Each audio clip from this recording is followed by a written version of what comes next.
هعمل معاكم النهارده عجة بطريقه سهله وسريعه، ريحتها وطعمها تحفه، تنفع جدا للغدا او للعشاء، وبجد ما بتاخدش وقت تماما. معايا ربع فنجان من الزيت وثلاث بصلات مقطعاهم مكعبات صغيره خالص. هي دي الحاجه الوحيده في الوصفه اللي بتاخد وقت شويه، غير كده كل حاجه ما بتاخدش وقت تماما.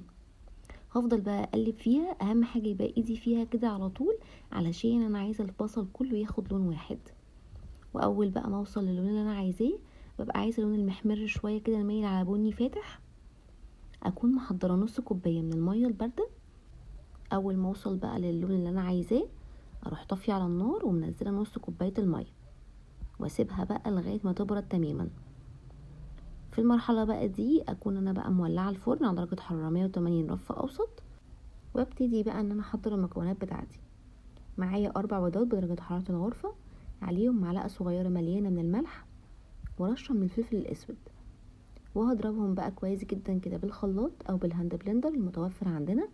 اهم حاجه ان نخلي البيض يفتحها كده وكمان يرتفع.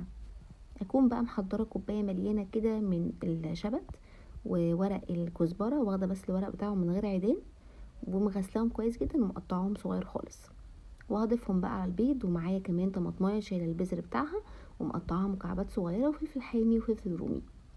هنزل بقى بالبصل اللي احنا كنا عاملينه، طبعا يكون بارد تماما.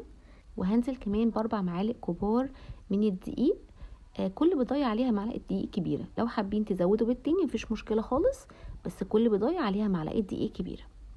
وهقلب بقى الخليط مع بعض كويس جدا، وهنزل كمان بنص معلقه من الكربونات الصوديوم، او اللي هو الكربونات وهو نفس الاسم يعني.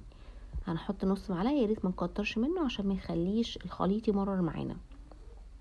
هجيب بقى صينيه وهدهنها زيت كويس جدا، يعني احط فيها بتاع معلقتين كبار من الزيت.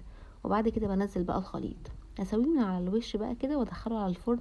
بيقعد بالظبط 20 دقيقه، ولما بيخرج بختبره عادي جدا بالخله. لو في لسه اي سوائل بخليه يكمل سوا عادي. وبتبقى معانا بالشكل ده، بجد ريحتها وطعمها بجد مش قادره اقول لكم على جمالها. جربوا الطريقه دي وقولي ايه رايكم، وبالف هنا.